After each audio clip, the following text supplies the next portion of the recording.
Happy Friday, everyone. Today we have a special guest. We have Dr. Lucy Ogbu-Wobudo. She is a psychiatrist and academic leader committed to advancing healthcare through social justice and equity. She completed medical school at UC Davis and residency at Massachusetts General Hospital and McLean Harvard Psychiatry Program, where she held key leadership roles. She is currently an assistant professor at UCSF and serves in multiple leadership positions, including director of the Public Psychiatry Fellowship, associate program director for the psychiatry residency, and director of the UCSF School of Medicine post-bac program and Office of Outreach. Dr. Wobudo is a national leader in mental health equity. She co-edits the Racism and Mental Health Equity column for Psychiatry Services, APA, serves on the boards of the American Association for Community Psychiatry and Black Psychiatrists of America, and founded the nonprofit Health Equity Leadership Academy to support historically excluded students entering health professions. Her work focuses on equitable mental health, care for marginalized communities, healthcare, workforce diversity, reproductive justice, culturally responsive engagement, and organizational equity initiatives. Take it away. Thank you so much. Thank you so much, Steve. Thank you very much, Jubin, for this invitation to join you guys here at PreMedCC today. I love your organization and you're having such great impact across the country.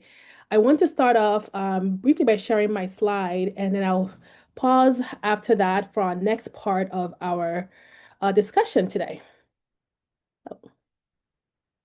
Okie dokie. So, we will be talking today about, my story from uncertainty to purpose, my journey into medicine and psychiatry. And to do that, I want to take us back about 14 years ago. And I'm going to have 14 years ago, Lucy, start us off and sharing her journey and part of our discussion today to lead us off. So one moment, please.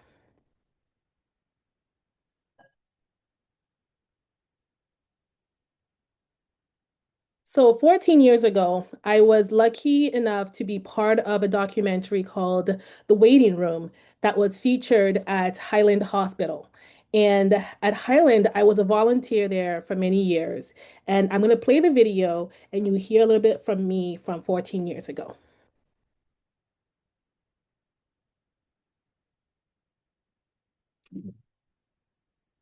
My name is Lucy Ogbu, and I'm a volunteer here at Highland Hospital. I do a bunch of things here at Highland Hospital, actually. Whatever they need me to do, I'm a volunteer. I was born in Nigeria, that's in West Africa. And growing up in Nigeria, I really saw how many people didn't have access to basic medical services. They didn't have things that they needed to be able to even cure the most basic of treatments like malaria. And living in an impoverished environment, you sense that there's not much you can do. And I always believed that medicine would be a way for me to actually impact people's lives. And at a young age, I wanted to be a doctor. I've been here for the last 3.5 years working in the emergency department. And as of last year, I've been part of the program called Operating Room Experiences, where I get to observe surgeries with the surgeons here once a week with Dr. Harkin, the chief of surgery. A little low, but that's not bad. You want to try that? We're going to place it in the atrium. They're going to screw that out so it sticks. Lucy, you can see the heart beating. Beautiful. Nice. That's nice. That's nice. That's nice. It'll jump back and immediately push it forward. Try that forward now. See what happens. I'm waiting for the opportunity to finally catch a break in life. I've been waiting for medical school, and I'm waiting for the chance to actually realize my dreams. My only fear is not being able to get that chance to do it. But as long as I'm standing, I'm gonna work as hard as I can to fight for that chance and to be able to get it. Okay, I'm over your shoulder. Yep, good. I'll show it to you in just a second. We got a little ooze here. Pull this back. I cannot for a moment give up on that path because I know how much there's a need for healthcare all over the world, for impoverished communities, for people who don't have access to healthcare. I can't think of this as something that's just like primarily of my own. It's not.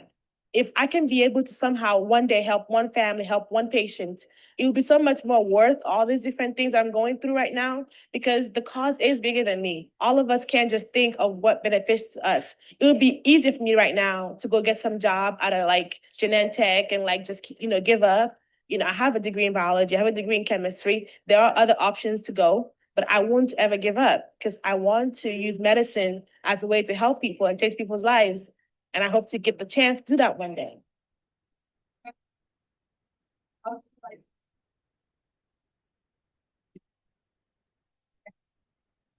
Thank you. Thank you all for going with me on that journey to yesteryears to hear from my younger self as I reflect on my path to medicine.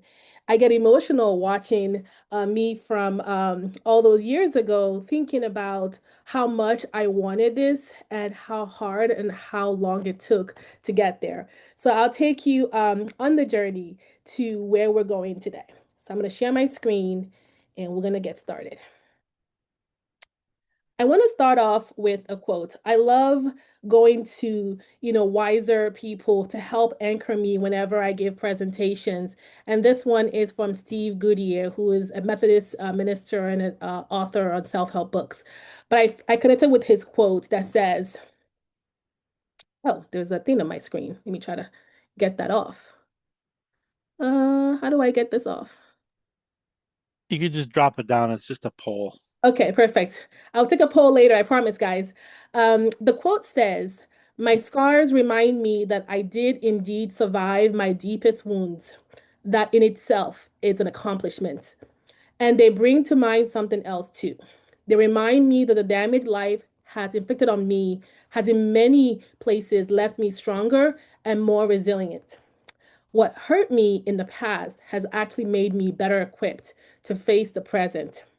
I share this because this feels like the theme of my life. Along the way to where we are today, a lot has happened that wasn't always good, and yet it has made me who I am. It has made me stronger. And I can imagine wherever you are zooming in today to hear this webinar, that you might be going through some difficult times in your life. But just know that it is going to make you a much stronger person that will be more affirmed in accomplishing whatever goals you have in your life. So why am I here today? Well, Jubin invited me to come. That's number one reason. I am so, so happy to be reconnected with Jubin after all these years.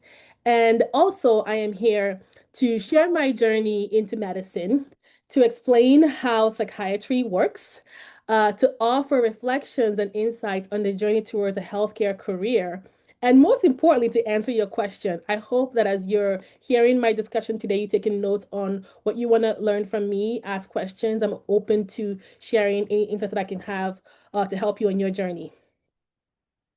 So, as you may have inferred from the video and from what I said at the beginning, my path was not linear. I faced many immigration-related barriers, which delayed my ability to go to medical school. So I was fortunate enough that I finished high school when I was about 14 years old. It's a long story, but I started college pretty early. And that did help me in helping kind of, modify this delay that I had. But after I finished college, I went to Cal State East Bay for undergrad, which back in the day, this is how old I am. It was called Cal State Hayward, CSUH. Now it's CSUEB. A lot has changed, but they were the only school that I could go to that would not take into account my immigration status. So I was able to go there. And after I got my undergrad degree, I stayed on and got a master's degree as well. But after that, there was nowhere else I could go. I spent nearly a decade waiting and uncertain about how I could pursue my dreams of becoming a doctor. And so I became a volunteer at Highland Hospital, as you saw in that video. I spent many years at Highland. I figured, you know what?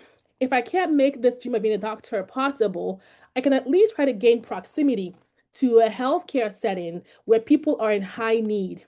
If you know Highland Hospital in Oakland, it is a safety net hospital which means everybody comes there. No matter what your income status is, they serve all people, poor, rich, homeless, you name it. They come to Highland. It is a really big heart of healthcare in Oakland. So I just became a volunteer there. I was in the ER, I was in the OR, I was anywhere they could need me. I was pushing trays. I was like, let me get proximity to healthcare and support people, even though it's on a voluntary basis. And while I was there, I was part of a program called Operating Room Experiences, as you saw, which I helped spearhead. And it helped bring pre-med students into the OR to give them a better sense of what healthcare could look like from that lens. And I started working on figuring out how to help other people go to medical school if I couldn't go to medical school.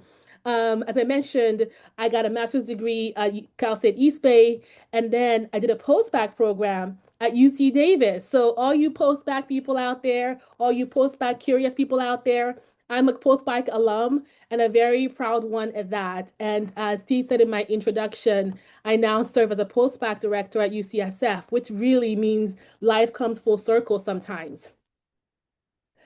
But rejection was part of my journey. So, my friends out there in Zoom land, I am here to share in all vulnerability that I was a reapplicant to medical school. When I first applied, I did not get in. Many schools, over 32 schools rejected me on my first attempt. So, again, this path is not one that can be perfect. It's not one that can be easy for many of us. I did work really hard to strengthen my application. I took the MCAT 3 times, right? The first 2 times were really bad.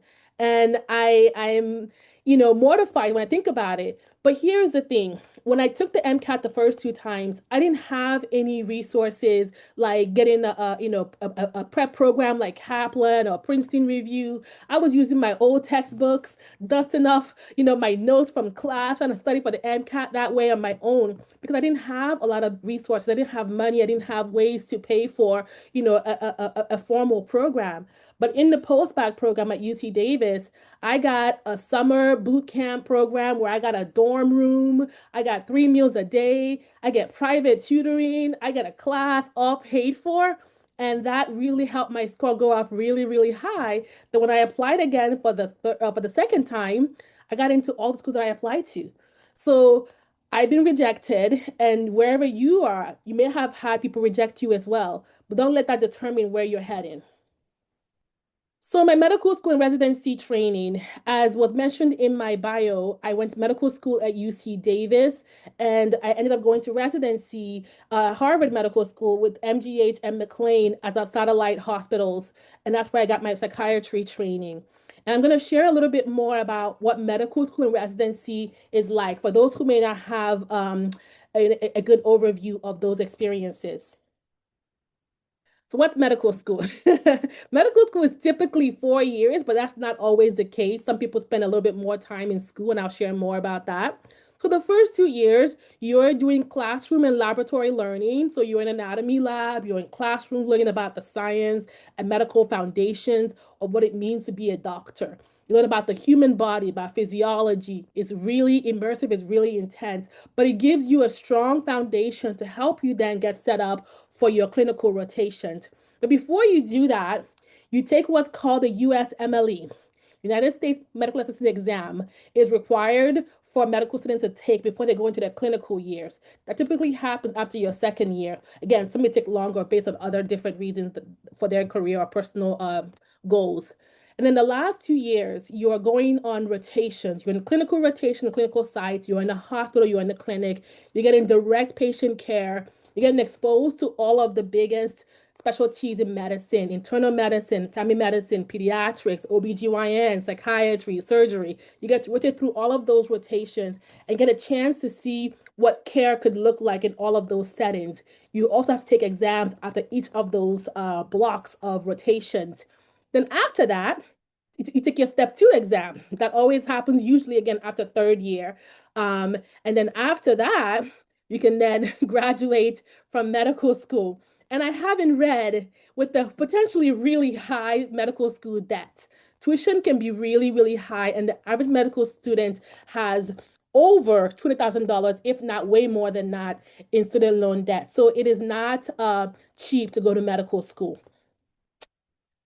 I was very lucky. Firstly, before I go here, when I was getting offers from medical school when I applied the second time around, schools were offering me scholarships or offering me financial packages that made it really attractive to explore where to go.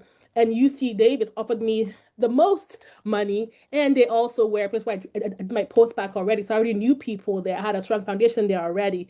But the financial aid package really was a compelling reason for me to go there because going into debt for medical school is not a small undertaking. Additionally, as part of my exploration of scholarships, I learned about the Paul and Daisy Soros Fellowship for New Americans. This is a fellowship that can cover up to $100,000 of your graduate school education for immigrants and children of immigrants. And they look at those who they believe is poised to make a contribution to U.S. culture, society, and academia. It is across all specialties of learning, not just medicine. It could be law, it could be music, it could be art, it could be whatever your interest is, geology. They look at all graduate education training. So it's very, very competitive. And I was really honored and humbled to be one of the Soros Fellows for 2015. That's me right there with the red marker in the New York Times when it was announced.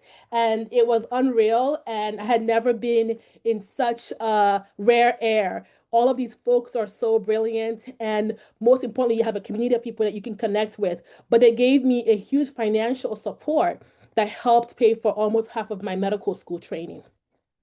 And the world opened up because of that. I was able to meet the then Surgeon General, Vivek Murthy, who's there to my left, and of course, the first Surgeon General of California, Dr. Nadine Burke Harris, and being able to see a different world where I can meet leaders, I can connect with people that were doing amazing work.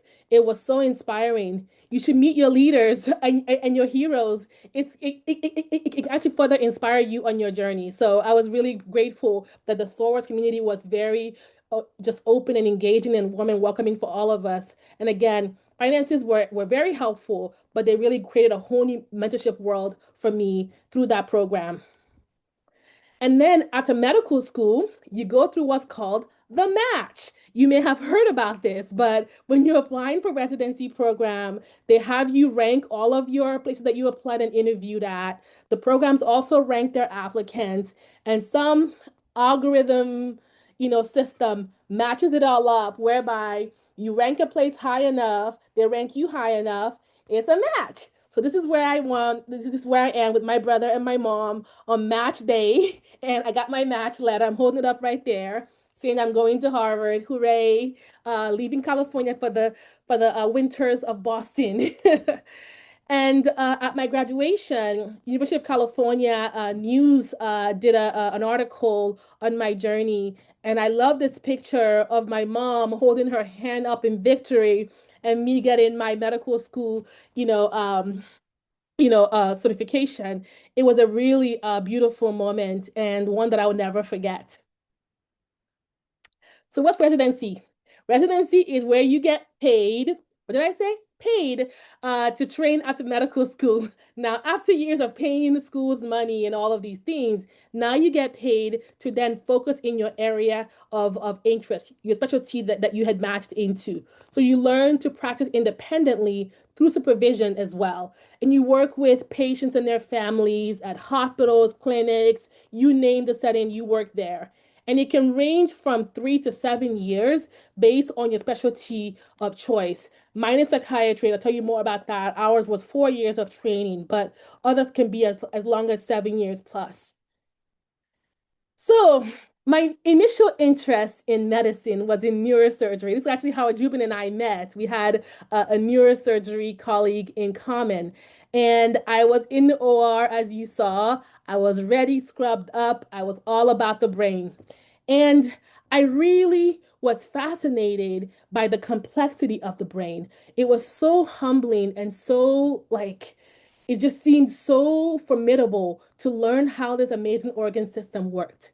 And I loved surgery. I loved anatomy. I wanted to be able to understand how we can literally heal people through our hands. And I completed an NIH-funded research in neurosurgery as part of my medical school journey. So I got really, really immersed in that space. I had a wonderful cohort of engaged mentors in specialty who were really, really rooting for me and trying to help support my journey in that space. And I was sure I was going to end up there as a career. And then I discovered psychiatry. And so, why did I choose psychiatry?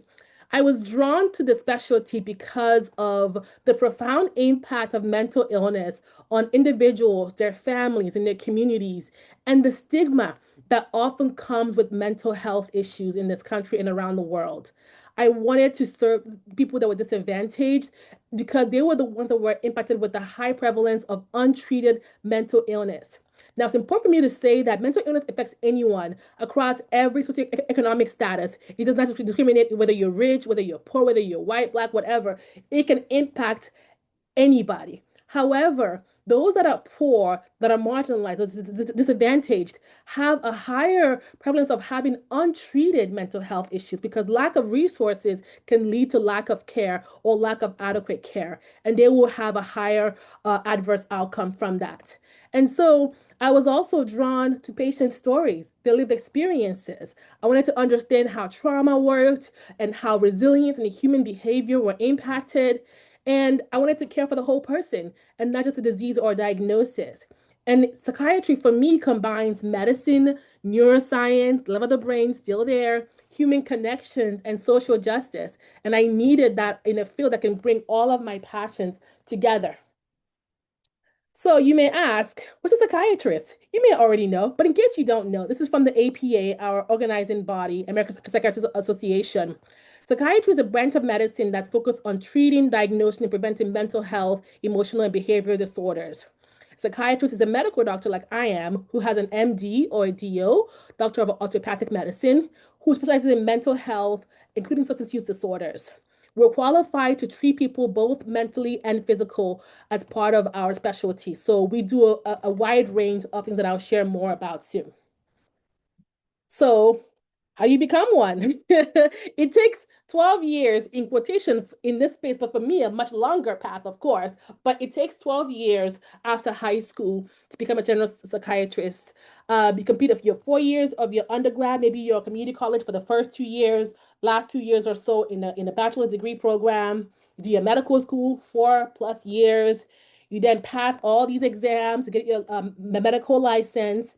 And then you do your 4 years of psychiatry training. So we spent 4 years doing a much more focused, immersive training in psychiatry as part of our training. And then after residency training, most of us take a voluntary written exam given by the ABPN, American Board of Psychiatry and Neurology, to become board certified. And we can recertify every 3 to 10 years. And that range comes from the two pathways to get certified. After you get your first certification, you can get recertified by doing an article-based pathway. So every over 3 years, we read a bunch of articles, answer a bunch of questions, do a bunch of continuing medical training to keep your license active. Or every 10 years, you do a full length reexamination as well. So whichever path you take, you can get recertified as a psychiatrist. Now, some people choose not to become board certified. It's not required, but many places want you to become board certified to show that you actually engage in continuing training as part of your work. And then some psychiatrists complete additional training in fellowships across many different options in addiction, child and adolescent psychiatry, constitutional liaison, which is called CL, which is working with people that have complex medical and psych issues, forensic psychiatry, people that are in legal or carceral system, geriatric for older folks, hospice for people that have serious, medical illnesses, pain medicine, sleep medicine, interventional psychiatry. You could do a lot of device procedural-based techniques in psychiatry as well. Emergency psychiatry, working in emergency rooms or in crisis settings. And then I am a public psychiatrist. You can work with people that have much more complex social needs in healthcare. And reproductive psychiatry, working with pregnant and postpartum people with mental health needs. So this is just a few, not all. There's also sports psychiatry and a whole lot of other ones as well that's not listed here. And so how do we treat patients? So we can, based on our training, We can treat people across multiple different domains, including psychotherapy, medications, brain stimulations, and other treatments as listed here. This is not all inclusive, but our field has a lot of toolkits that we can tap into to help support our patients. Where do we work? We can work anywhere and everywhere. Private practices, clinics, hospitals, academic centers, community agencies, courts, prisons, nursing homes, rehab centers, ERs, hospice. We work everywhere. And about half of the US psychiatrists also maintain a private practice, which means that they have their own private practice that they care for patients through their own setup. And many work in multiple different settings. So we don't always usually have one job. It's a very multifaceted specialty. And I get asked this question a lot. So I wanted to kind of put it up here just to address it for those who may have an interest in this. What's the difference between a psychiatrist and a psychologist? So as I mentioned before, psychiatrists, we go to medical school. So we complete our medical school training, residency training, and we do a much more specialized focus in that space. We can do psychotherapy, medications, all the other treatments that I just shared with you guys before. And then a psychologist has an advanced degree, either a PhD or a PsyD, and they're focused on clinical psychology primarily. And they have training in research and clinical practice. They treat patients with mental health disorders as well, but with psychotherapy. And some do psychological testing and evaluation as well. So there's a difference in training and the areas of focus. And so I mentioned before, I'm a public psychiatrist. What does that mean? Public psychiatry really encompasses care for people with serious and complex behavioral health needs across usually publicly funded service systems. So people that have Medicaid, Medicare, local grants, so people on government insurance, people that are much more underserved and with a lot more complex issues. So we try to work in addressing not just their conditions, but also their social challenges as well. That's my area of focus. And so what do I do right now currently? So as Steve mentioned in my introduction, I serve as the director of our public psychiatry fellowship at UCSF, which is a one-year program focused on training leaders in public psychiatry. So we have people from both residency graduates and other early career folks who do our fellowship. And we're really proud of the work that we do with our fellows and how they end up going and changing the world in their settings from a much more system perspective. And then I'm a proud post-bac program director. Again, as an alum of a post-bac program, I know how critical this work is, and to support our pre-med students through that path is one thing I'm really proud of in my jobs. And then I'm also one of the APD, so assistant program director for our residency training program in psychiatry at UCSF. And so I help train our cohort of 64 residents who are amazing across all 4 years of psychiatry training. Then I do research at UCSF as well, focus on health disparities in mental health, as well as reproductive psychiatry and workforce development to help train people to go into medical care. And then lastly, up until very recently, I was medical director at Alliance Health Project at UCSF, which is an LGBTQ health center that's focused on also HIV impacted communities. And I love that job, and I was doing that job till October of last year. So you may be asking yourself, okay, there's so much I've learned about your journey, Lucy, but what can I do now? What can you do? You can focus on your academics. I have this as the first thing because it's so important to know that there's no shortcut to medical career. It is one that requires sometimes brute force, a lot of sacrifice. You may not have the life that your friends have. You may not be able to kick it every weekend. You may be in the library a lot more than you want to, but that is the sacrifice that it takes to go to medical school. You have to get that strong foundation academically to be able to then go into medical school and beyond and help heal people. So really knowing that school, grades, tests, all of those things are crucial to this journey. And then seek mentorship. No one does this alone. As you saw in that video, one of my mentors, Dr. Alden Harkin, who is one of my heroes, was a strong mentor of mine. I have so many people whose shoulders I stand on, who supported me and guided me through my journey. And without them, I wouldn't be here. So again, wherever you are, seek mentors, reach out to people, email them, read their article and write them a message, find them at your schools. Don't be afraid to ask for help.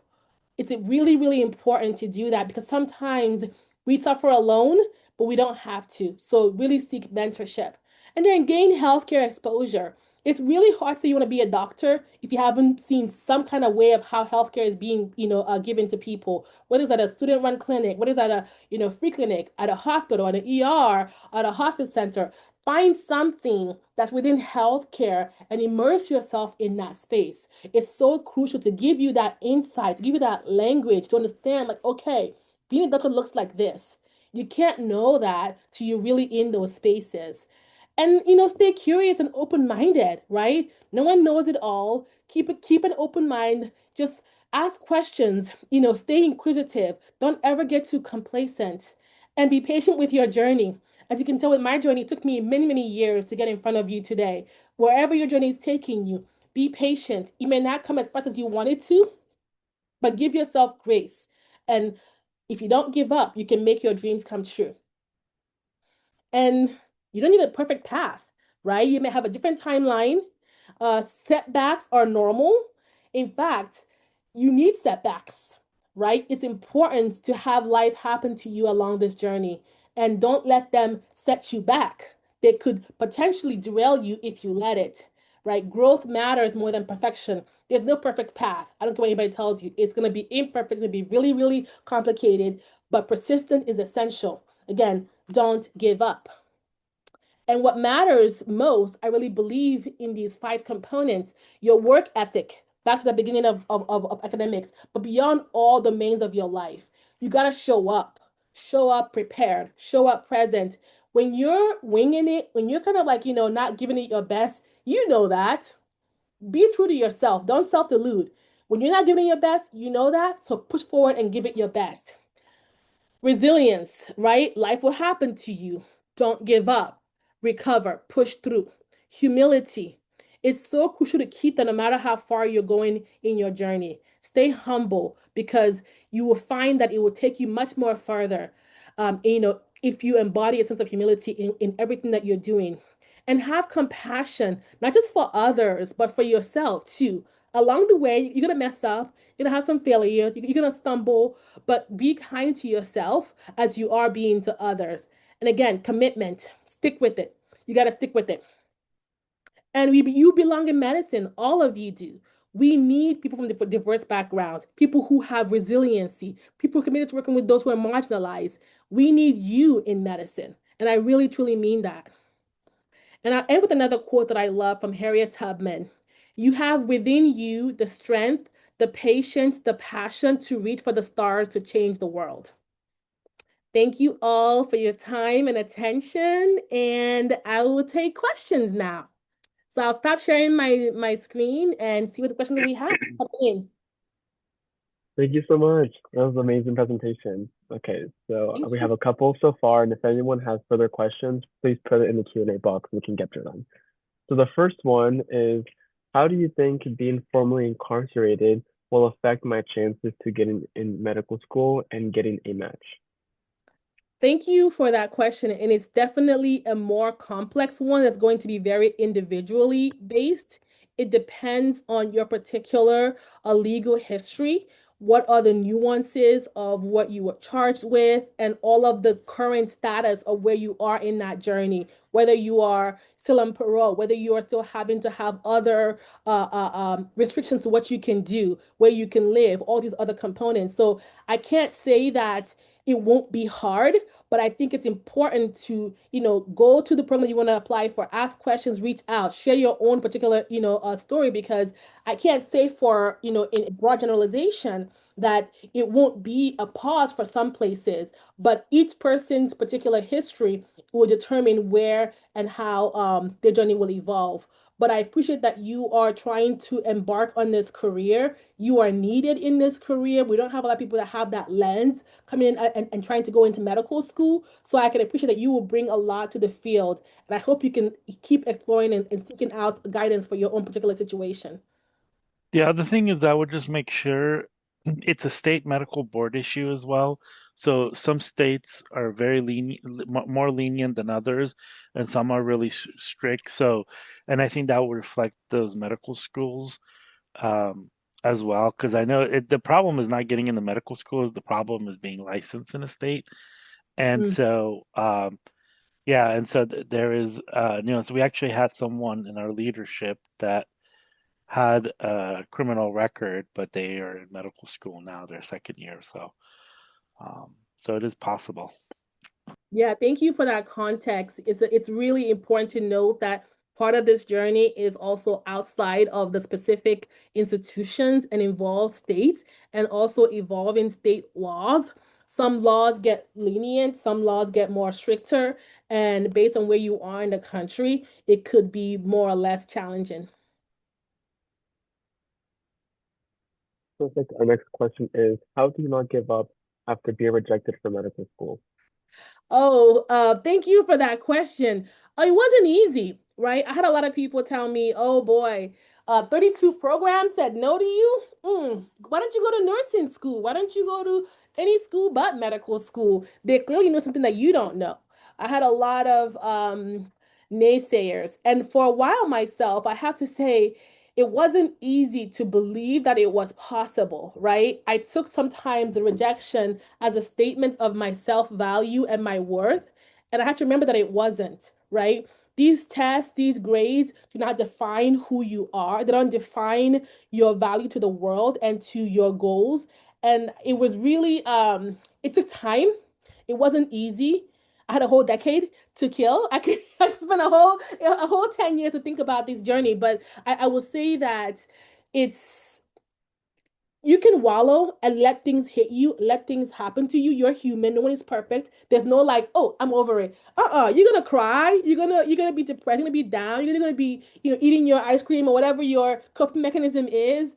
I went through all of that, and I thought to myself, I can't give up because the goal to help people through medicine, to use medicine as an avenue for social good, that was bigger than me. As I was saying in that video, it's more than just myself. If it was about me, I can easily give up, right? When I think about people that are coming in behind me, people that I want to help in the future, I have to push myself more to not give up because of them. So I want to make sure that I can actually get a chance to do what I want to do one day. But it's not going to be easy. There's no easy way to get through a rejection or through trials and tribulation. But give yourself grace. Don't give up, though,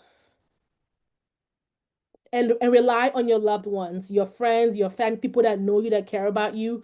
Tap into those communities because they will be there to help carry you through. Okay, so our next question is, my career path is specific for adolescent psychiatry with a specialization in trauma slash abuse.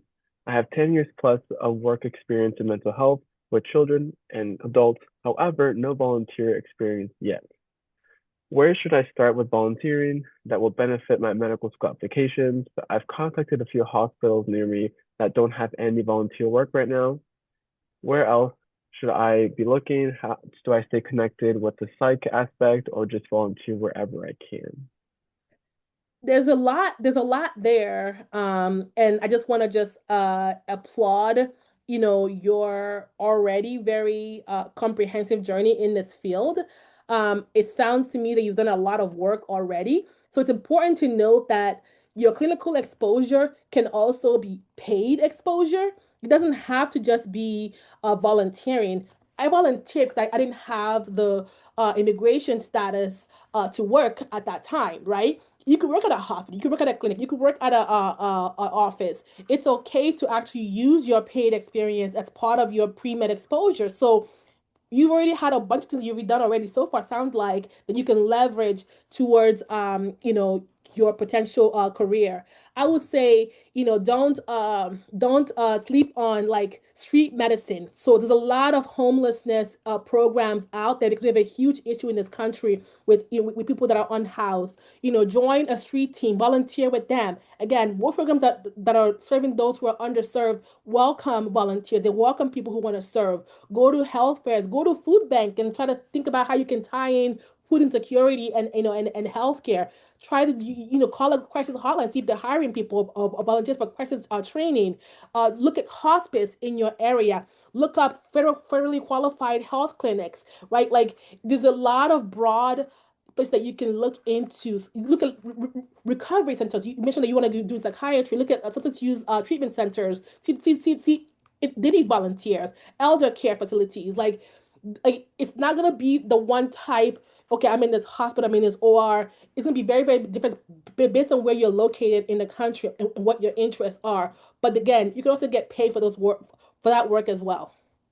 Yeah, and this is just something that I'm just going to add as people that volunteer because they're either young or don't have a lot of experience, but you've been doing this for a long time. And if somebody's paying you, means that they trust you. You pass some sort of like interview, you probably have some sort of certification, and they have given you responsibility and you're following through with it.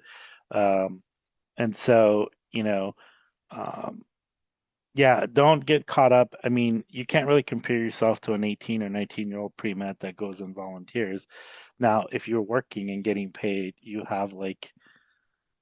jumped through the 7 hoops to get to that point. Yep. Like Steve, for example, he started volunteering at a clinic, was it? Or Yeah, I started volunteering at this clinic like as a shadower, and yeah, then and later, then paid him and he went and got certified and they paying him a lot of money. So he's making the big bucks. And but yeah, you just have to. But if you're already getting paid, like you've passed that threshold. It's okay to get paid while you're getting exposure too. It doesn't have to be sacrificing yourself for free labor. If you have to do free labor, that's also good. You're gonna get paid too. okay, our next question is, what did your daily work look like as a psychiatry resident? Depends on what year we're talking. Whoever asked that question, based on what year you are in training, and no matter what specialty you're in, it really varies. So the first year of psychiatry training, you're really immersed in the medicine side of things. So you get to work with the generalist in the emergency room, in the neurology unit. You're working with people that are having surgery or post-op. You're really getting a chance to reaffirm your medical training. So where I trained at Harvard and Mass General and McLean, we were in the ICU for part of my first year. We were doing overnight calls. We were doing a lot of really intensive work that first year. We spent 3 months in psychiatry only, but the other, 9 months was in all these other areas in neurology, medicine, all these spaces. So in your first year, you get to really broaden and solidify your medical training again. Then your last 3 years, you're doing a lot of stepwise work based on like inpatient units. You get to work sometimes, it could be a 40-hour week or it could be an 80-hour week, depends on how busy your service is. If you're in an inpatient setting, it could be a lot more busy versus outpatient work. If you're doing consult work versus non-consult work. So you get to kind of figure out how to broaden your exposure in really intensive psychiatric illnesses in that second year. And in the third year, you get to be in an outpatient setting, a little bit more of a carrying your own clinical panel. You get to have people come to your office. You get to see people over the course of, many years, and you get to treat them and support their care in an outpatient setting. In your last year, your fourth year, you could do a chief year like I did, as well as also have more of an elective focus on your own interest for post graduation. So if you want to do like women's mental health, that could be a big part of your fourth year. If you want to do forensic, it could be a big part of your fourth year. If you want to do addiction, so you like curate your own panel. But I would say that the day to day really, I would say it's really really tough. The first year you're doing a whole lot. It's like a big like tsunami of learning and all this stuff. You're a brand new doctor, like I'm the doctor. Oh my gosh. Then your second year, like okay, I'm getting a hang of it. Still kind of intense, maybe not so bad. Third year, okay, I'm getting a hang of it. Fourth year, like oh, I got this. I figured it out. And then you graduate. So it's based on where you are in your training across the years. That'll tell me what your day will look like. Thank you so much. Our next question is, as a pre-medical student in an area like Santa Cruz, where hospitals are limited, how do you approach physicians to shadow? I am also Nigerian, but from Yoruba. Hey, go Niger, Bawani. That's all I know. I will say that again to my earlier respondent, right? The exposure can be more than just shadowing a doctor. Now, shadowing is really good for people that want to see what it's like to be a doctor, but it's not all there is to it. And in fact, I think the medical schools look at like what's beyond shadowing. Where's being your direct patient, engagement beyond just watch somebody else do patient care. So shadowing can be a good one, but look beyond that. Like I mentioned before, think creatively, right? There are healthcare settings all around you, even if it's not a hospital. Like I mentioned before, Santa Clara, I'm sure they have a VA somewhere. They may Salinas is closer. There's also a couple of large FHQs that hmm are around Santa Cruz. Like Capitola has one. Um, and I know there's a big migrant clinic south of Santa Cruz. Yeah, looking at refugee resettlement health programs could be Yeah. another one.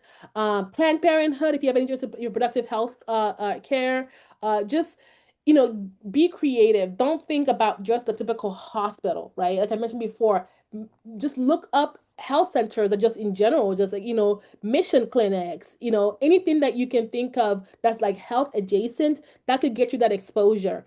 It's okay to cold email places or cold call them like, hey, I'm trying to volunteer my labor, like volunteering your labor for free. We like free labor. Most people can't even afford to hire people to come and do work for them. So if you're trying to volunteer, the people will pay attention if you're professional in your approach. If you get creative and broaden your interest, you will find opportunities.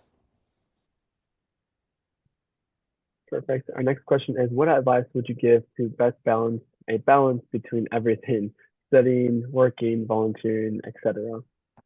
Well, wherever you are, if you're in community college, if you're already in a 4-year program, if you're in medical school, if you're in post-bac, I would say that your number one job is to be the best student you can be, right? I have had mentees, myself included, who spread ourselves too thin. We're in a leader of everything, director of this, chair of that club, or this and that. And you're not doing the number one job that you have, which is to be a student. Do not overcommit yourself to all these things at the expense of your academics. That comes first. Like that is the number one thing. If you're able to have ability that to work, like many of us have to work to pay bills. We don't always have to get a chance to be a full-time student. So you can balance that with your working to survive and your school. That is the biggest two things. If you have to work to pay rent, to have food to put on the table, do your work, but also school first. Volunteering, everything else to me comes after you've managed to optimize your grades.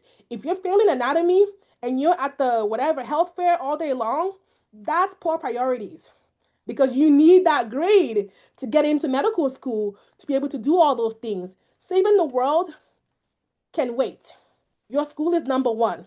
With that MD, you can be a lot more able to save the world on a better note. So do not sacrifice anything for your school, for your grades. And that is on everything. Medical schools want to know that you can handle the rigors of medical school. Can you take the intensity of medical school and residency and beyond? If your grades are low, focus on that. If you're getting C's, double down on that. If you're not doing good in school, that's your number one goal. If you have to work to live, work to live. But do not put anything else beyond that. Everything else is extra. And I could say that the whole balancing of your life doesn't stop at undergrad. I mean, I'm sure Dr. Obuobo does try to manage her, life and family. And so that's something that you need to learn very fast. Whatever you do, it's not just that, but I think what she's saying, grades are very important. So Yeah. don't. Yeah, I want to make one more note on that. I'm not saying that you can't, see your friends and see your parents and your siblings or your loved ones. There is some elements that you have to be able to support all that nurtures your spirit. But like I mentioned in my talk, you won't have your friend's life. Your non-pre-med students are going to have a different social life than you're going to have. Their weekends are much more open than yours. So are their evenings. So are their holidays. You're going to have a different path. I think of this as I don't know if many of you here are sports fan. I'm a big NBA person. Go Warriors. When I was in Boston, go Celtics. But I look at how the elite prepare for the championship, right? They put so much into training, into being able to be the best that they can be for the highest space in the world. That's what you're trying to do as a student. You are in your NBA final, you're in your World Series, you're in your Super Bowl, whatever your sports may be. Think of yourself as these elite athletes. They don't stop at their training. They don't stop doing what they have to do to prepare for their games. Neither should you, right? To be a doctor, you got to give up more than your friend. There'll be sacrifices that be made along the way. I wish I could have gone to all the birthday parties, all the christenings, all the dates, all the whatever. I couldn't because I knew that to get where I needed to go, I needed to do a lot more work. And just full disclosure, I didn't have like a natural, brilliant genius open up a book, know the answer that, or just looking at it. I had to work really, really, really hard to keep up. I have friends who were like, oh, yeah, I got it. I'm done. I'm like, wow, how'd you do that? That wasn't me. I was the one in the library till midnight. And I tried to push through the work because it didn't come easy. That may be you. That may be you. You may be the one that's like really quick with, with your studying, but that wasn't me. So if you're anything like me, you gotta grind.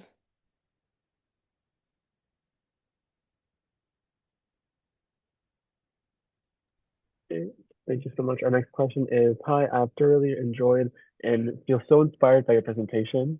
I was wondering if you could offer advice on the best way to find opportunities in the healthcare field to get clinical exposure. I know we kind of talked about it, but maybe just a I would say little summary.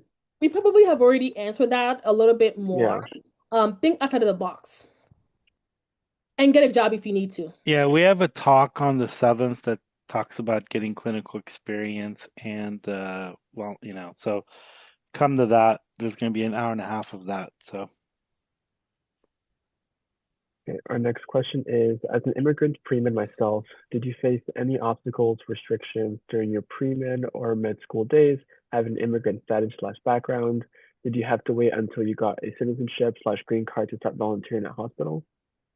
Well, as I mentioned in my talk, I didn't have the best immigration status, and it did impact my journey. And I couldn't apply to medical school for 10 years. So I got my papers aligned. And so, yes, immigration was a big part of my journey and a big part of what took me so long to get here. And yes, certain places, again, back then, back in the early 2000s, but very different policies than we have right now.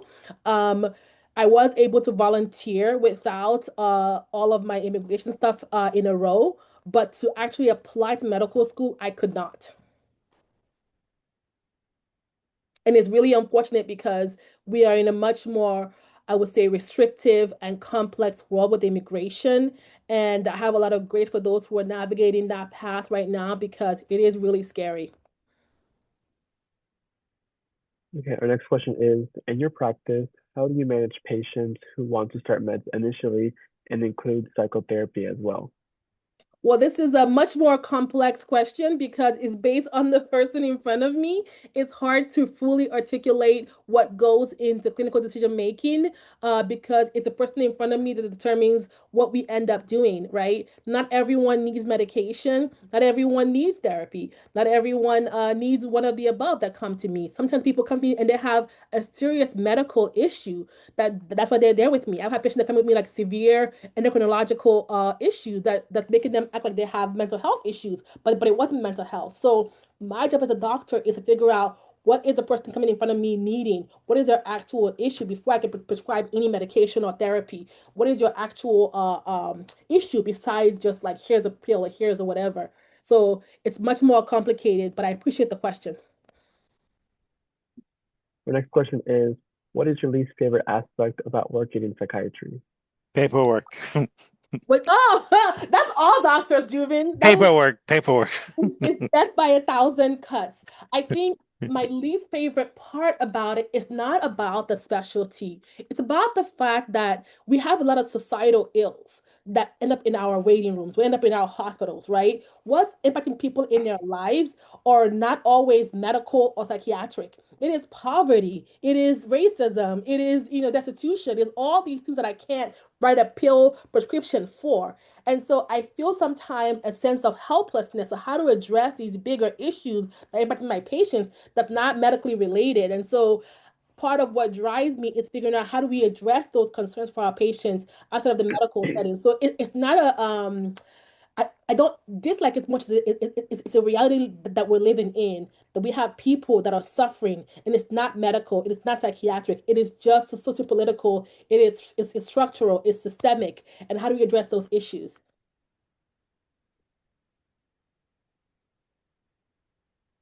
Okay, our next question is, life happens to me frequently as a 38-year-old mom. Will it look bad on my record for being older and having to take one class at a time, sometimes when they review transcripts?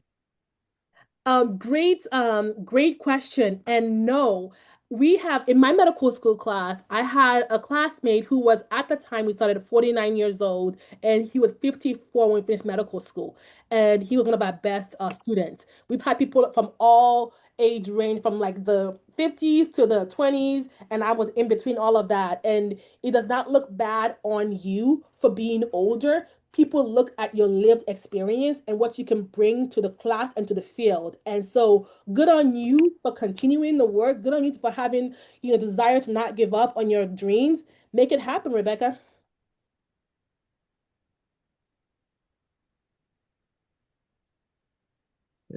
Our next question is, what is a post-bac program? How long was yours? What was the best memory from it? Great question. So a post-bac program is a program that you do after you've gotten your bachelor to help enhance your path to medical school. So post meaning after baccalaureate, meaning after your bachelor's. And there's two different types. There's the career changer path for those who went in their undergrad had no pre-med prerequisites. They didn't have any science classes. They were starting over from scratch. And those programs can be up to 2 to 3 years. And it gives you the full breadth of your pre-med courses, your all your MCAT stuff is all done within those 2 to 3 years of those programs. I went to a academic enhancer program, which is only 1 year, and the goal was within that 1 year to get all I needed to make my path medical school more successful. And for me, it was the MCAT. Okay, the MCAT. Free time. So they gave me an MCAT prep program. I took courses too as well, but what I needed most was an MCAT preparation program. And so I love being part of the post-bac. My best memory from it is I met lifelong friends and community members in that program. We were so close. We did everything together. We ate, worked out together, took our classes together, saved seats for each other. It was a nice community, and I loved our cohort. And I've stayed in touch with people that I met from that program years after.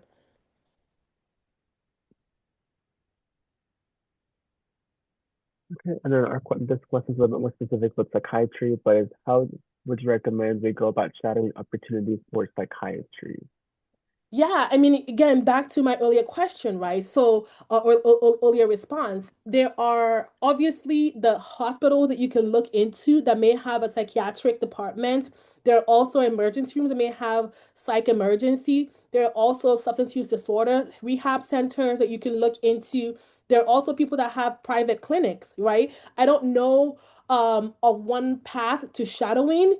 It's just sometimes like, emailing people, Googling programs, like mass putting them up in multiple different spots. Like, I had like at one point like 13% that email at one point looking for an opportunity to engage with them.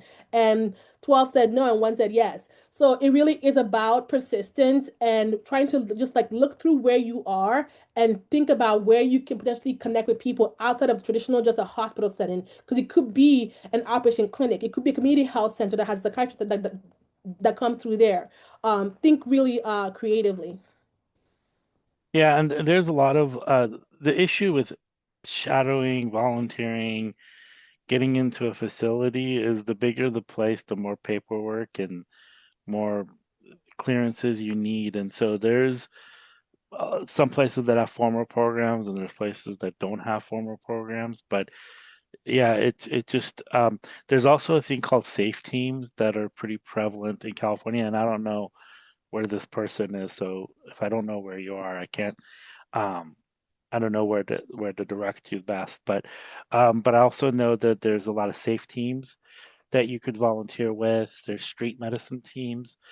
But again, it's the whole part of like, letting somebody who's not certified and qualified around patients. And so that becomes an issue. HIPAA becomes in. So there's all these like things that you could do. And so we're doing a talk on things that you could do to be certified.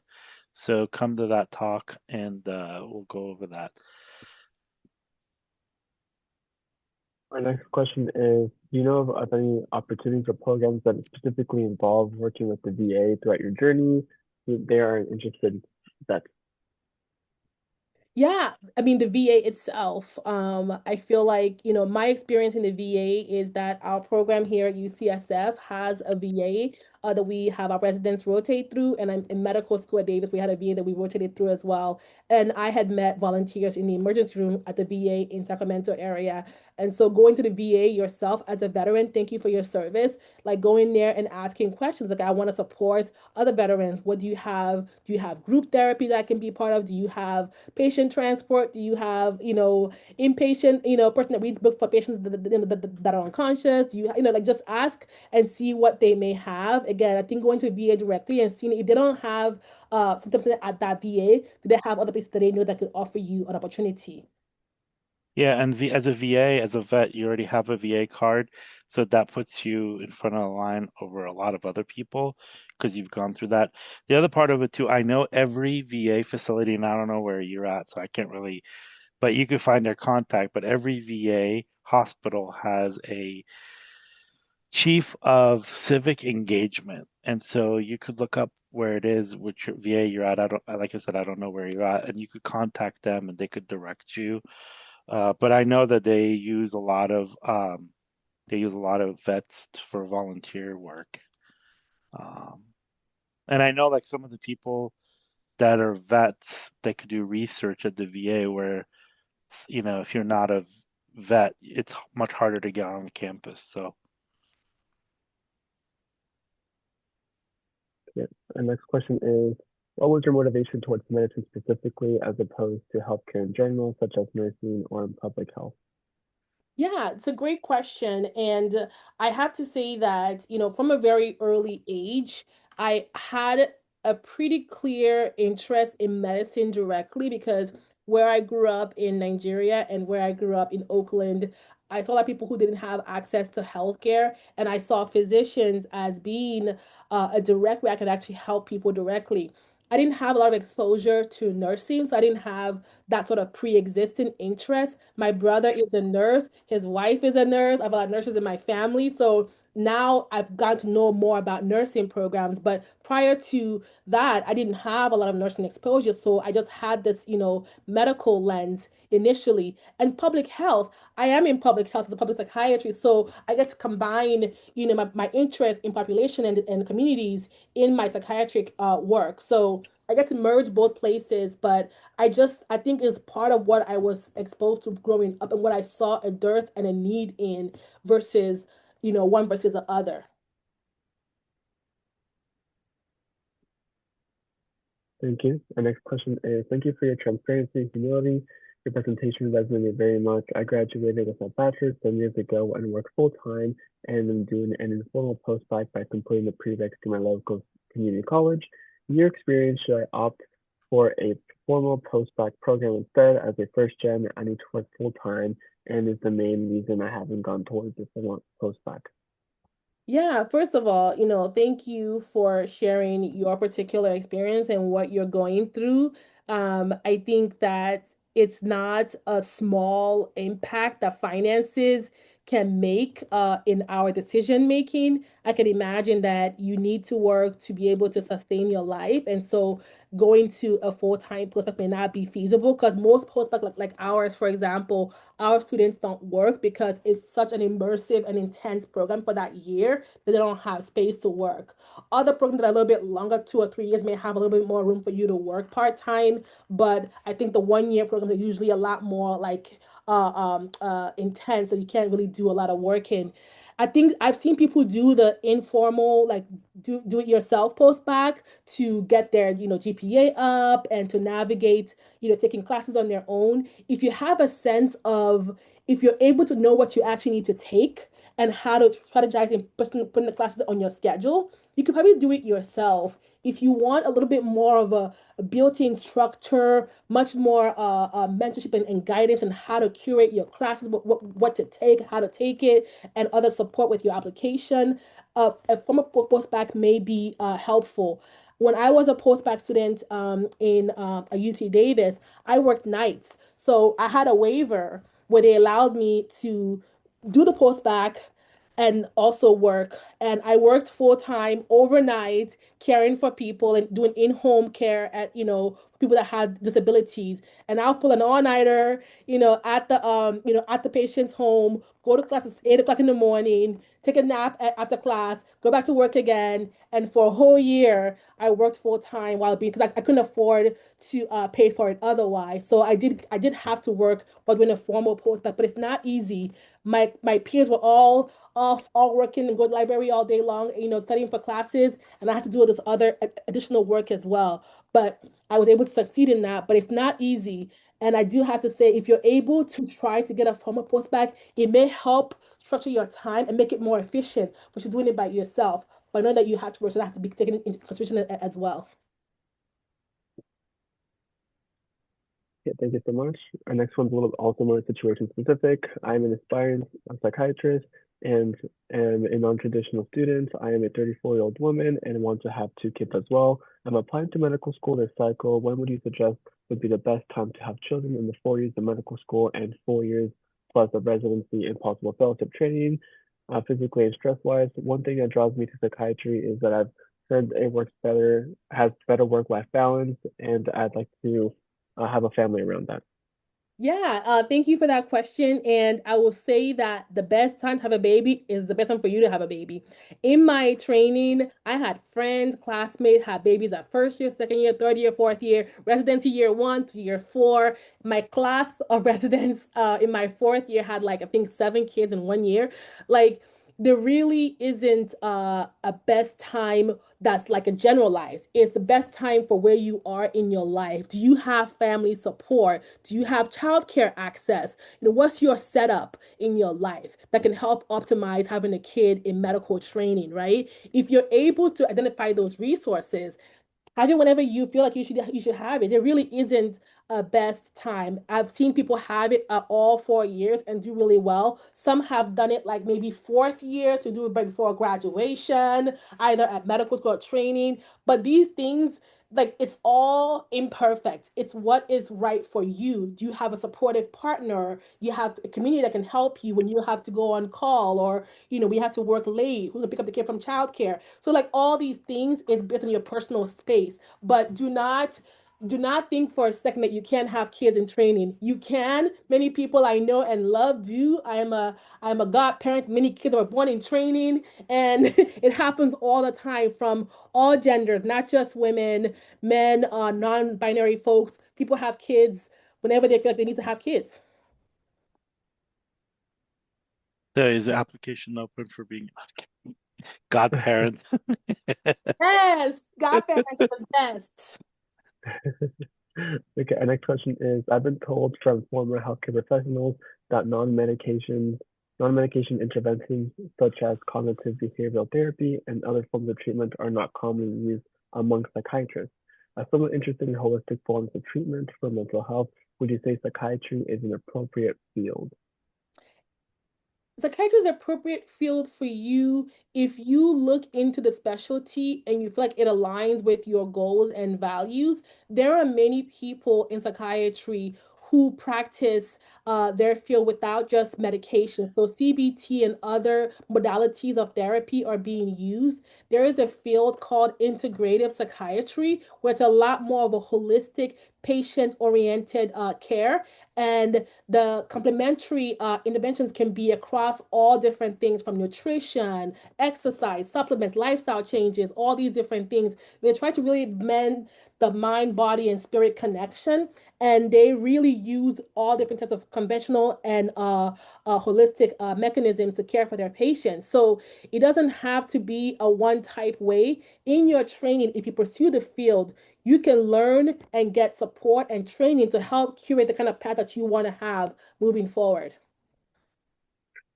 Yeah, let me just add one thing too is uh, Dr. Abu is a physician, so that means and some mental health are metabolic, some of them are chemical, some of them are physical. So there's like all of these so like in mental health, she is like this wide of a scope, whereas like PsyDs have this much, or clinical psychologists have this, and so this is kind of like you gotta like compartmentalize it. And yes, this is so it's kind of like I would say the best way you could say is that this is how wide her practice is versus like if SID or LFT or LMT or so because she could prescribe, she can do all the magical things that you could do in mental health. That a physician has that ability to do that.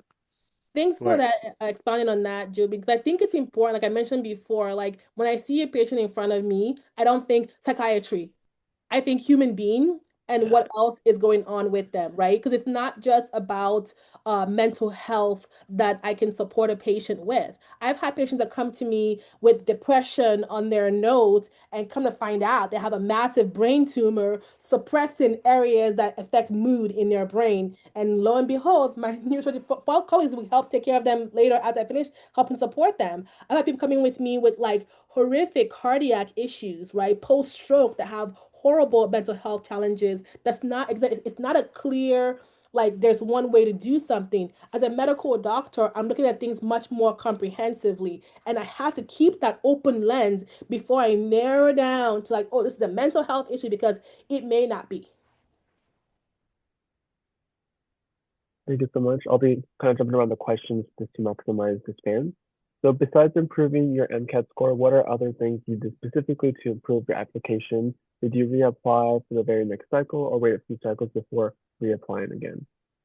Yeah, I think, I came in with a particular goal for the MCAT. I knew that having taken two not so great scores, that my third time may be my final time. Now, there have been folks who've had four or more MCATs and gone into medical school. It is possible, but it is a lot more complicated and a lot harder the more MCATs you have. So my whole focus was on the MCAT. That was where I needed the most help. However, what the postbac gave me was the structured hub where I can get mentorship, where I can get letters, where I can get opportunities to be able to, go to conferences, go to panels, be able to communicate with people that are already in my areas of interest. They brought me into a whole different world of exposure that helped me broaden my view beyond what I already knew about medical systems. So the grades were good. The MCAT was so not good. So that was my focus in post-bac. That's what I needed to do. But I think the networking, the opportunities, the community, and the people believing in you and pouring into you in a very like intimate, the small cohort of people was so powerful to me. And having like, they gave us a dorm, we had housing, we had food. It was just like going to like camp, but with like all these really nice people. So I think on a morale basis, it gave me a lot too. But the postback can help you with your grade. Let's say, for example, you have a lower GPA and you want to get maybe a higher biochem, math, and physics, your BCPM grades up. They can help you figure out like what courses to take during that year or two or three that can help bring your GPA up. Thank you. Our next question is, what made you a competitive applicant for a psychiatry residency at Harvard? Oh, I could answer that. I could answer that. Oh, go ahead, Julie. Dog, dogged resilience and hard work. Yes, thank you for that. I think, first of all, growing up, I had always heard about Harvard, just like, oh, like the fancy place. And I never imagined that I would be in those, storied halls. But I think the cumulative a narrative of my journey was likely a compelling element. And I had a lot of demonstrated leadership roles as well as outcomes that I followed through. So as I mentioned before, I was leading that surgery program at Highland Hospital for years. And then I went to medical school and I was doing a student-run clinic at a Imani clinic in Sacramento, help be the co-director in that space. I was helping advocate for policies to help, give people access to medical care in our healthcare clinic as part of the White Coat for Black Lives movement. I had a lot of really, I would say, uh, um, actively engaged but cohesive work that I was doing. I was also in neurosurgery, was in lab, was in the doing brain surgery on rats and all those things. So I think that my package in of itself was compelling. I also had good step scores because those grades matter. I had good step scores. You need to get your step one and your step two. Back then, the step one was still being graded. Now it's pass or fail, but we had grades back then. And so those numbers matter, right? Grades matter. And it's sad to say this, but schools can look at that first and then see everything else after. It's like, oh, great, his course is right. Oh, great, she's also a leader. But if the score is not right, they won't see that leadership work that you've done. They won't see your other compelling story. They won't see everything else. So get your school grades up. And that was a big part of medical school for me was like trying to figure out how to keep up with all these really brilliant people who just got everything faster. I felt so slow in medical school because I was like, this stuff is hard. How are you already moving on to the next chapter? I'm in chapter one still. Like I worked really hard and it was painful. Like painful. There were times where I had like there was no joy, no rainbows, no butterfly, no ice cream. It was just like just intense work. And that was med school for me because I had to do it that way because I didn't have again growing up in Oakland. I went to Skyline High School, Go Titans. I had a public school education. I didn't have private tutors. I didn't have all these other foundations that help you get a head start.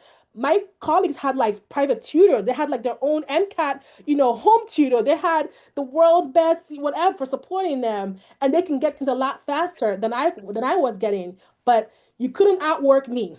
You may come in with a higher IQ than me, but you will not outwork me. I will be there to open the door and close it every single day. My work ethic was unimpeachable, and that set me apart. And can I just add something? In her undergrad, post-bac, master's in medical school, she had the highest grade always at all levels.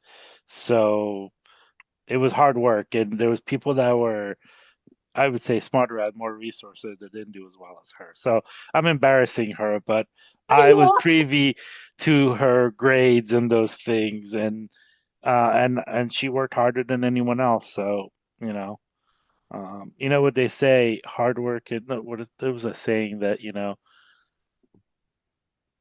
I forgot there was a saying about like hard Hard work. work trumps talent Yeah, any day, and it's true. yeah. It's true. That could be your secret weapon, guys. Like if you don't have the fanciest trajectory or a pedigree, if you haven't gone to the best school, if you're not rich, if you're not whatever, make your hard work be your secret power, your superpower, because sometimes that's what you got. It may feel more yuckier than most.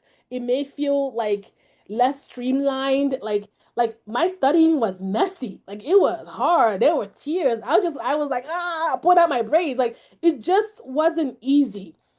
And I don't know of an easier way to do it. I only know of the hard way to do it. So if you're looking for an easy path or an easy career, medicine is not going to be it because you need to be able to challenge and push yourself to understand how to support people. When it comes to human life, there's nothing that's more precious. You can't be a C minus doctor.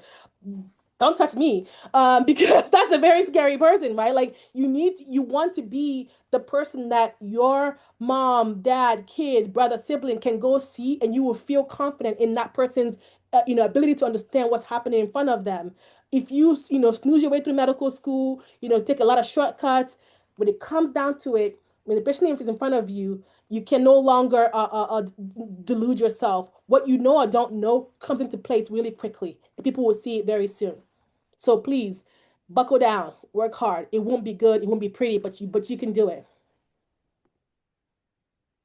Okay, our next question is, as someone on the spectrum, is this a falsehood I can use to craft my application, or would it negatively affect my application? I am wanting a career as a child/adolescent psychiatrist working with neurodivergent populations. Yeah, well, thank you for sharing about your experience. I think that for so long, medicine had sort of um, I would say was designed for people that had a certain type of thinking or a certain type of lens. But I believe, and I've seen it more and more in recent years, we've gotten a lot more diversity in not just who we are, but how our brain works. There's a lot more broader accommodations or even just awareness that people have different ways of presenting. Not everyone is an extrovert, introvert, whatever. Like people have different ways of being able to navigate learning. And so I think there's a place for you in medicine. I've met doctors who identify with all types of different complex identities, and they're still in that space. But I think finding people that can support you when you get into school will be really important. Being able to know where your strengths and where your weaknesses and growth areas are is really important to be able to get help because sometimes people don't seek out help till it's too late. So if you're able to know that, okay, I struggle with these types of settings, can I talk to my dean about that? Maybe able to help support you on that journey.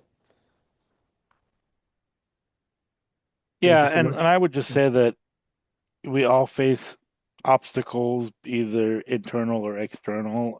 Everybody's on some sort of spectrum.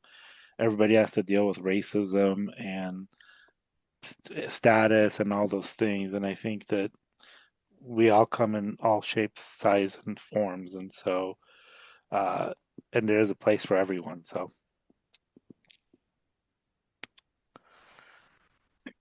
Our next question is, did you face any discrimination along your pre-med medical school residency journey as a woman of color? Yes, I did. And that could be a whole other seminar in of itself. We don't have a long enough time for that, but I would say that being a black woman, being a woman, being an immigrant, having an accent, all sorts of like othered identities played a role in how people received me in different settings. I had people, call me a slave doctor. I've had people call me the N word. I've had people throw the garbage can at me in a patient room. I've had all types of really challenging experiences. I've had peers question my intelligence because of how I looked. Was I an affirmative action hire? Was I hired because I was black? Did I get that role because of my race? I've had to, in a lot of ways, right, understand that I need to, like people tell you, work 10 times as hard for half the credit, right? I know that I have to show up in a way that can be unimpeachable. I have to double, triple check everything that I do because if I mess up, they will say because I was black or whatever. So it is the reality that in our training for medical school, residency, and even as an attendant and in your career and beyond, what happens in society follows you in those spaces. Medicine and healthcare is not immune to what is happening elsewhere in the world. And likely you may have those experiences, but there are people who are there to help support you and help support your soul because it can be demoralizing to have to always feel like you have to, prove yourself over and over and over. Things are getting better, but we're nowhere near where we need to be.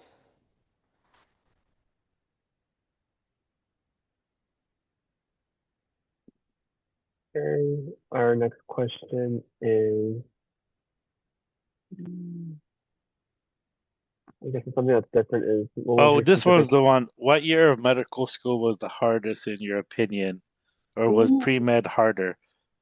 I have to say, because of my unorthodox and very long journey, pre-med felt harder because it felt impossible, right? The idea of going to medical school felt like going to Mars or to the moon. It felt just as attainable. Like, how do I become a doctor? It just seemed so far out of my reach. And so I think the pre-med years were harder because I couldn't see a way to make it happen.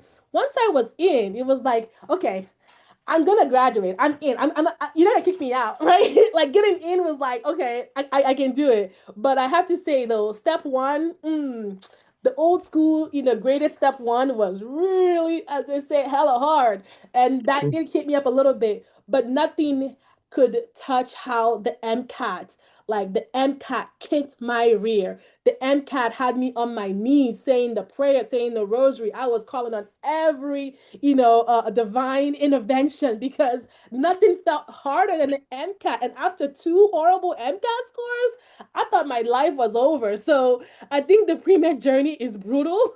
And, much love to all of you out there navigating it. I wouldn't do it again. Good luck, because it is hard.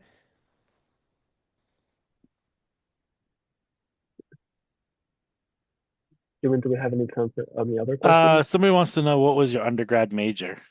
Yeah, so double biology, biological sciences and chemistry, and an ethnic studies minor.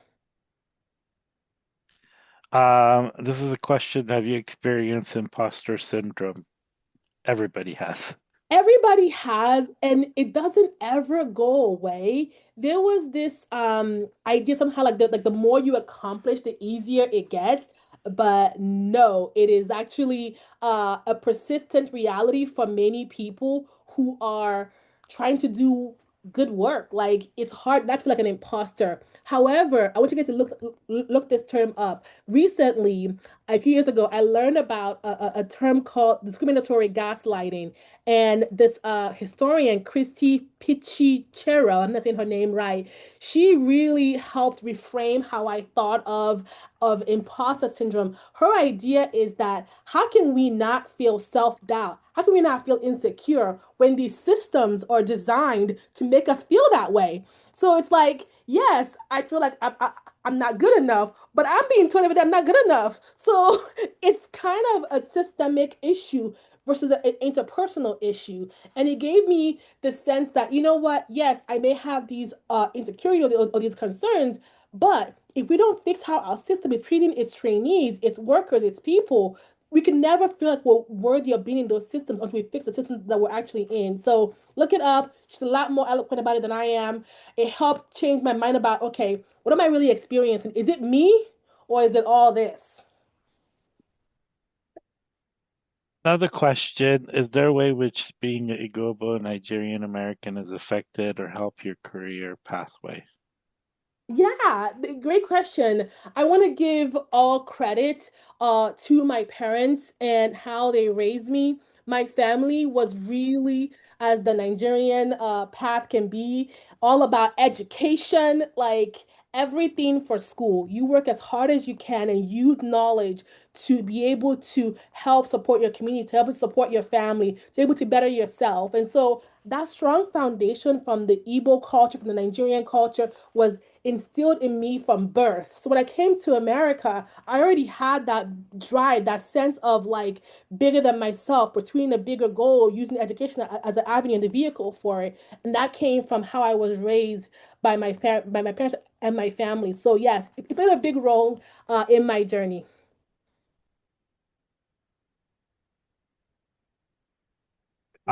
This person wants to ask that they are currently doing a um, DI, do-it-yourself post-bac, and they've been struggling with some mental health challenges. What do you recommend they should do? Um, I would just say, I mean, work in your network.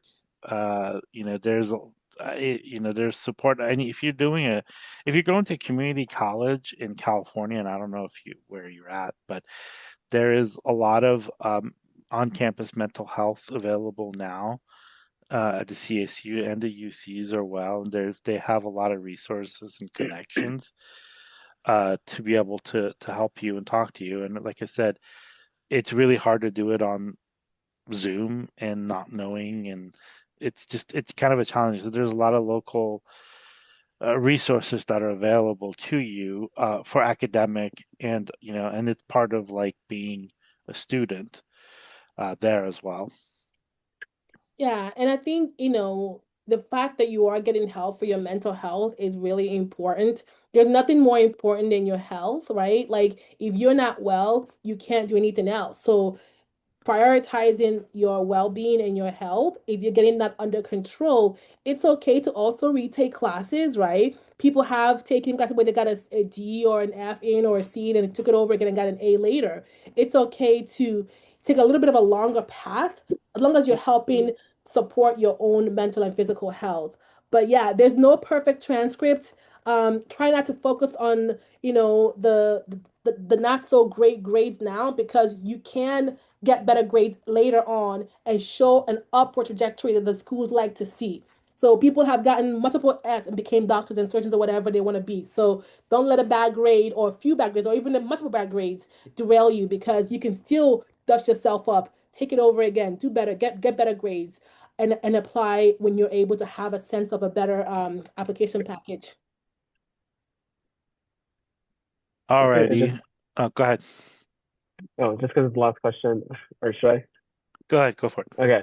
So this person is worked described in the ED, and they're wondering if they still need a shadow. You never need to shadow. I want to say that for the beginning. Like, I never said anybody needed to shadow. Shadowing is an option, not mandatory, not required. So if you're already a scribe, you're getting a healthcare experience already, you're good. You can get other experiences if you want to, but shadowing in of itself is not a medical school requirement. So this is the last question, and I'm gonna ask it. Is if you could travel back in time when you're a pre-med student at Cal State Hayward, Yeah. what advice would you give yourself? Oh my gosh, you get me all in the feelings, guys. I got to watch my younger self not that long ago, and I'm going back and talk to my younger self. And I'm just telling you, you don't look a day older than the waiting room video. Well, thank you. Black don't crack, Juman.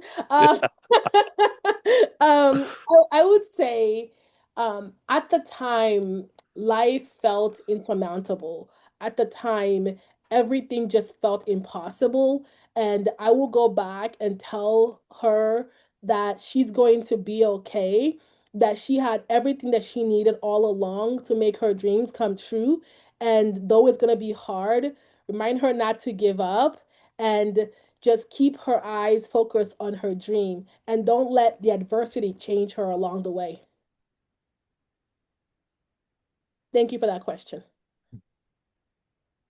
Well, I'm gonna let you go because we've kept you over 5 minutes. But if anybody ever gets a chance, and I try to pull it up and I can't, I don't know why.